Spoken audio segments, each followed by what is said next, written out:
The investigation of the attempted coup in Brazil continues, and authorities have already uncovered some of the ways that the various groups organizing this got together online to try to get people to participate. It is in many ways scary and at the same time clownish, and in that way it is similar to some of the planning for January 6th here in the US. Here are some examples of how it worked in practice. There was a map that was shared that was called Beach Trip. It was sent to 18,000 members of a public Telegram group called, in Portuguese, Hunting and Fishing.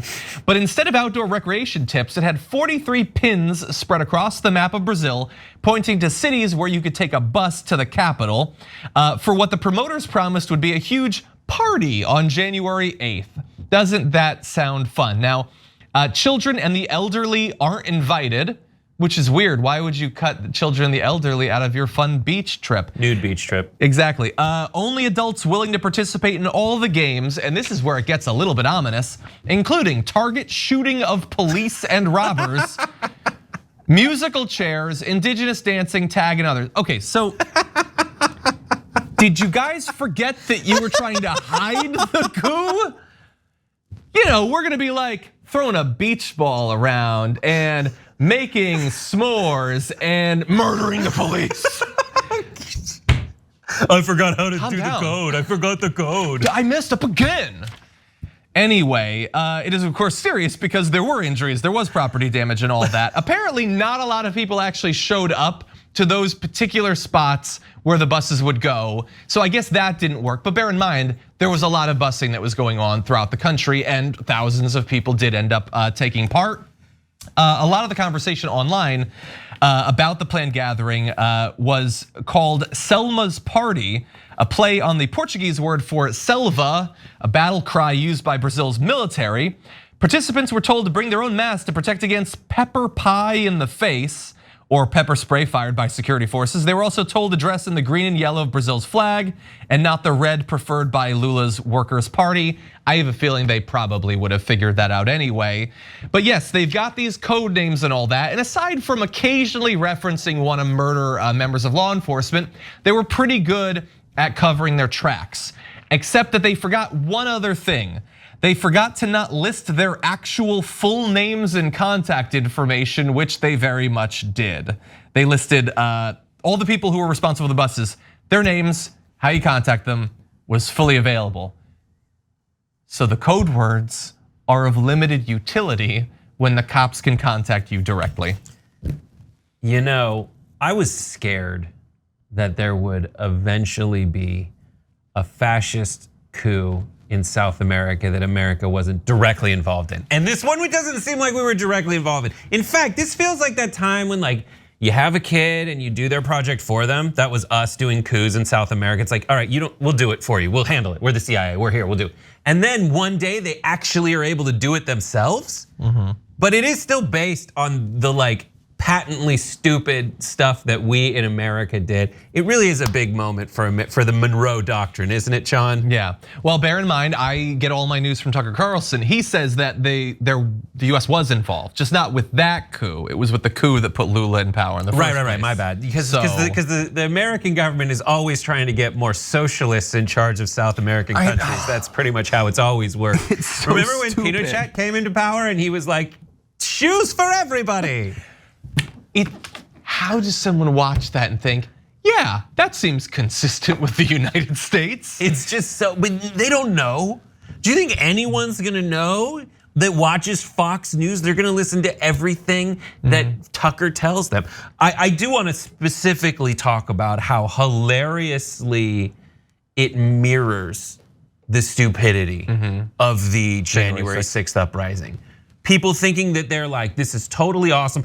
They at the same time know that there's something wrong and weird about what they're doing, so they like hide parts of it. They're like, oh my, like the let's go Brandon DNA, where it's like, we're not gonna say the thing, we're gonna have a code for the thing. But really so fast, nakedly transparent. What? I don't even think that that's them being savvy. I think that's them just trying to have fun. I think that it's like a meme. But when we call it a party, that's not actually them trying to cover their tracks. They think that this is all a party. It's like a prank on YouTube or something. They're taking selfies, the same as here. They're all videotaping, live streaming. I'm participating in the illegal coup. Right, and then but they are in some way implicitly they know to cover it, whether it's for fun or not. Like they know that they're gonna get in trouble if they're like saying, let's go shoot at police officers. Like maybe that's the funniest guy who's like, oh God, it would be funny if I just told this joke, consequences be damned, because I'm not gonna get in trouble because there's so many of us around doing the exact same thing. I just love it. Yeah. I mean, I think it's terrible for all the reasons everybody knows it's terrible, that they're going against the will of the people in their country, but at the same time, and it's not out of pace with a dictatorial instinct to have ridiculousness involved in it. That's something that everyone really needs to come to terms with. They have, like, it is ridiculous to have a country with so many photos of your dictator like everywhere. That is insane. Like Kim Jong-un has Kim Jong-il had no butthole and scored an 18 in a round of golf. Like those are the kinds of ridiculous things that create the mythology that people exactly in this way, and we asked ourselves like, how did it happen? Exactly in this way. It's a mix of believing in the rhetoric, but also just wanting power, knowing you have it.